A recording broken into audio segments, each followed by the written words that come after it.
Guilt, though feeling bad and hurtful, has a vital part in building a clear and solid self.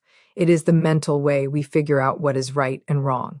These limits are important not only for groups getting along, but also for being a good person yourself. But what happens when someone won't deal with feeling guilty, when the guilt is not owned up to, but instead held down, skipped, or pushed onto others? For the narcissist, guilt does not vanish.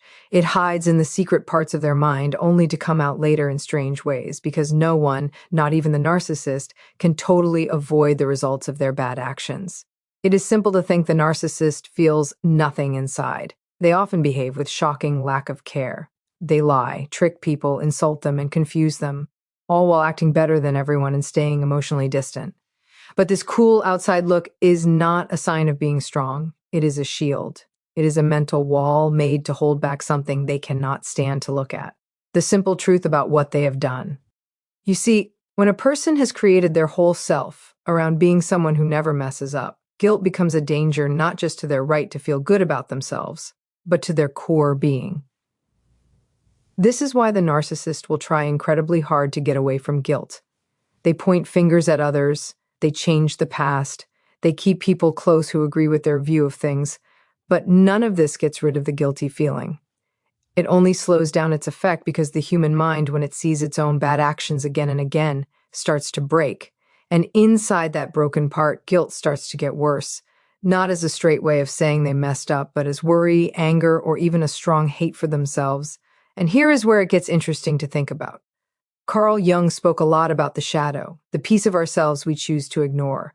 For the narcissist, guilt hides in that shadow. It is the part of themselves they send away, act like it is not there, and push onto other people. But the more they refuse it, the stronger it gets. Over time, the held-down guilt does not just stay quiet. It begins to mess up the narcissist's inner life. It shows up as sudden fear, needing to do things over and over, trouble sleeping, and always feeling unhappy. This is because you cannot always live in a way that goes against your basic sense of right and wrong without bad things happening. This is more than just about morals. It is about the brain. The human brain wants things to make sense. When a person's actions always go against who they say they are, inner confusion starts. While the narcissist might look untouched on the outside, their brain is busy trying to match their image of being great with a past of being mean and dishonest. The harder they hold on to that fake front, the more tired they get. Just trying to keep up that fake picture starts to break down how steady they are. This is where what you do becomes very important. When you stop agreeing with their way of seeing things, when you take back your effort, your praise, and your understanding, they are left by themselves with their own thoughts. For a narcissist, that is the scariest place. Because in that quiet time with no outside things to distract them, the guilt starts to be heard. It might be quiet at the start, just a slight worry, an unclear feeling of trouble, but it gets bigger. And because the mind, even if it is hurt or twisted, knows when something is wrong and will not let that confusion stay still forever. In the end, something gives way and you can't always see it. The narcissist won't usually own up to their guilt in a clear, healing way, but you will see signs in the cracks, in their strange actions, their sudden anger, their strong need to be in charge of the story even when others have stopped paying attention. That is the guilt. It has not left. It is slowly harming them, wanting to be noticed. And here is the strange truth. They might never speak the words. They might never say sorry. But the guilt is there, and how much effort they put into denying it shows clearly that it is real. So do not confuse their quietness with feeling okay, and do not think that not showing regret means they are not hurting. The narcissist is trapped in a bad cycle they made for themselves. They built a life on lies, and now the weight of those lies is pushing down, slowly, surely. There is a strange kind of thinking that happens when you stop reacting to a narcissist's tricks. It is not the loud sound of arguments or responses. It is the quiet, lasting presence of you being gone. When you go quiet, when you hold back your feelings, you no longer act as the surface for them to paint their fake picture on. Suddenly, there is nothing for them to push their bad feelings onto, nothing to put down or control.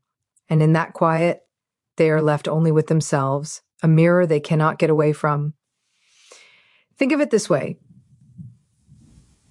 Narcissists depend on a loop of reaction. They say something hurtful, watch you get upset, and then use your reaction as proof for their story.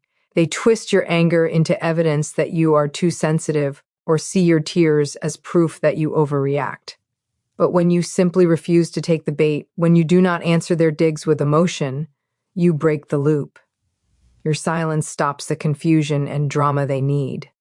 And by stopping it, they are forced to see the reality they have been avoiding, their own behavior. That look in the mirror is not always clear. You won't hear them say, "I know what I did," or "I get how I hurt you." Instead, you will notice a change in how they act. The frantic need to take back control changes into a quiet, uneasy pulling away. They might start thinking over past talks, asking themselves why you did not respond like you always used to. They find their own words, the insults they threw out without a care, coming back to haunt them. And in that space, guilt, which they have pushed away for so long, starts to wake up. Silence in this situation is not just doing nothing, it is a powerful action. It is the refusal to take part in the falsehood of the narcissist's world. It says without any words, "I will not be your mirror anymore."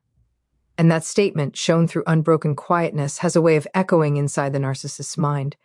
They might try to fill the silence with more drama at first, confusing messages, small threats, frantic apologies. But each try falls flat against your calm lack of interest. What you are doing is holding up a mirror that shows them nothing but the emptiness of their control. And nothing upsets a narcissist faster than seeing that the person they once tricked for attention now stands strong on their own. In that sightline, they cannot hide behind charm or anger or false victim feelings. They see only the gap between who they thought they were and who they really are. This is where the deep thinking comes in. We often see thinking things over as something you do on purpose, but the deepest thoughts happen when there are no distractions. The mind, when not busy with outside drama, turns inward. It asks the questions it has been running from. Why did I do that? What am I scared of? Who am I without this person to tell me I am okay? For a narcissist, someone whose sense of self is built totally on how others react, these questions are like landmines. And that inner pressure is the mirror. It shows them the cracks in their self, the lies they have told themselves, the bad things they ignored. But because the narcissist's ways of coping are so stiff, like blaming others and denying things, they cannot just stand in that mirror and accept what they see. They pull back. They run away. They might even attack the idea of thinking about themselves. Yet the quietness lasts. You remain absent. And each time they turn back to you, hoping for the old back and forth, they find only quiet resolve. That quiet, steady refusal to engage is the most powerful mirror you can imagine. It does not accuse, it does not prove them right, it simply exists. And by existing, it shows everything.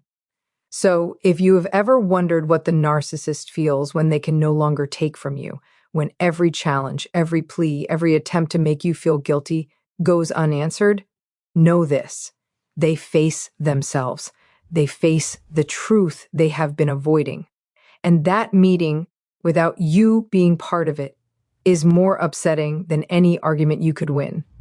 One of the deepest mental events that happens when you step away from a narcissist is the breakdown of the fake stories they have spent years, sometimes decades, making up. These stories are not just lies told to others. More often, they are lies told to themselves. At the heart of narcissism is a weak self held up by a false image. They must be the hero, the victim, the misunderstood genius, anything that excuses what they do and protects them from the heavy burden of being held responsible. But here is the issue. Reality does not bend. And over time, especially when you remove yourself from their net, it gets harder and harder for the narcissist to keep up that carefully fixed version of events.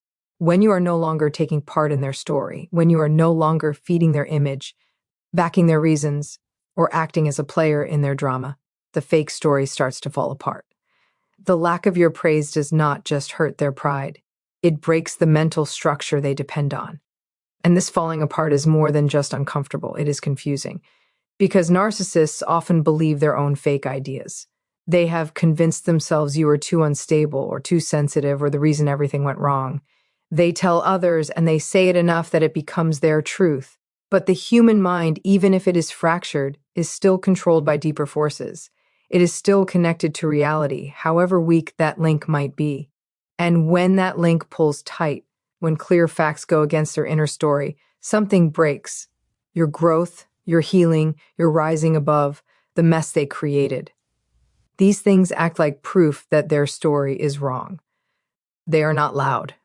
They do not yell, but they are steady, impossible to deny. Every time the narcissist sees that you are calm, that you have taken back your life, it pushes against the lie that you were the problem. And this pressure builds up. It grows slowly until it starts to change the story from the inside out. In this way, you are not just healing yourself, you are messing up their story. You become, without trying to be mean, the living contradiction they cannot fix. And when the story starts to fall apart, it is not just outside relationships that suffer. Their inner world starts to crack too. The narcissist loses their grip. Their actions become strange. Their confidence weakens, and their ability to convince others or themselves goes down. This mental breakdown is often followed by a frantic rush to control things. They might reach out pretending they want to make up or try to write the story again with new fake parts. But the effort becomes more and more obvious, more and more useless. Because once the cracks appear, they do not go away, they widen, they show the truth. Now, it is important to know that this breakdown is not always seen by the world outside. Narcissists are good at putting on a show. They might keep acting confident in public, still telling friends or people who help them that they are fine. But acting takes energy. And the more energy they spend trying to keep the facade alive, the more worn out they become inside. You see it in the pattern of burnt friendships, quick decisions, paranoia, and being alone. These are the mental signs of a self in trouble. And this trouble, though painful, is not punishment. It is simply the result. It is what happens naturally when a life is built on hiding the truth. You can only deny reality for so long before it demands to be seen. And when that demand comes, not from you, but from inside their own mind, it is not something they can silence with tricks or charm. It is something they have to deal with or be destroyed by. This is where your strength truly shows, not in fighting, but in stepping back, not in showing them up in public, but in quietly living a life they cannot touch. That life becomes the strongest proof that their story is wrong, and it forces them over time to see the cost of tricking themselves. There is something deeply troubling to the narcissist about your lack of emotional reaction. Not anger, not hurt, not even sadness, but calm. True calm. That kind of inner quietness sends a message louder than any fight. You have taken back control. And for someone who needs emotional chaos, your peace is unbearable. This is not only about you moving forward. It is about the breaking down of the whole system that once gave them their sense of power. In the narcissist relationship structure, your fast reaction was the lifeblood of their control. Your worry, your apologies, your tears, even your anger were all forms of attention, emotional money, proof that they still mattered, that they still had pull. And so when you get to a point where your body no longer reacts to their tricks, when your emotional state does not change at their presence or challenge, it is not just a loss of control. It is a loss of self for them. The narcissist does not just want you to react. They need you to react because your reaction confirms they are important. That is the root of their behavior, a constant, unspoken fear of being unimportant, of being unseen. So when you meet them with composure, with a steady look and a tone that does not change, or even worse, when you simply walk away without a word, it sends their weak ego spinning. That calm is not seen as not caring. It is seen as judgment, as being better than them, as a final decision. Mentally, this is very deep because the narcissist, despite their big ego, is deeply insecure. A lack of security is the source of their grand ideas. It is why they make themselves seem important, why they look for approval through control. Your emotional neutrality does not just say, "You no longer bother me." It says something much deeper. "I have moved past this whole game." And that statement is unbearable to someone who needs the game to feel real. And so they step up their game. They might challenge you with more force, trying to force a reaction, any reaction that brings you back into their world. They might suddenly play the victim, exaggerate their pain, or even beg for forgiveness with fake tears. But it is not about getting better. It is about bringing back the old system, the one where your sympathy could be tricked, where your guilt could be used as a weapon. If that fails, they may switch ways entirely, speaking badly about you, harming your name, painting you as the cruel one. It is not about truth. It is about causing disruption. Because if they cannot control your feelings, they will try to control how others see them. But here is the deeper philosophical truth. Emotional neutrality is not being cold and distant. It is not caring because you're holding feelings back. It is the result of putting things together. You have dealt with the pain. You have understood the patterns. You have seen past the illusions. And now your stillness is not a mask. It is proof of inner clarity, of freedom in your mind. There is a concept in old Greek wisdom, ataraxia, a state of peaceful calm reached not by running from trouble, but by mastering it. That is what your emotional neutrality shows. You are not hiding from conflict. You have solved it inside yourself. You are no longer fighting for approval or waiting for things to end or seeking revenge. And because of that, your calm becomes a stable position.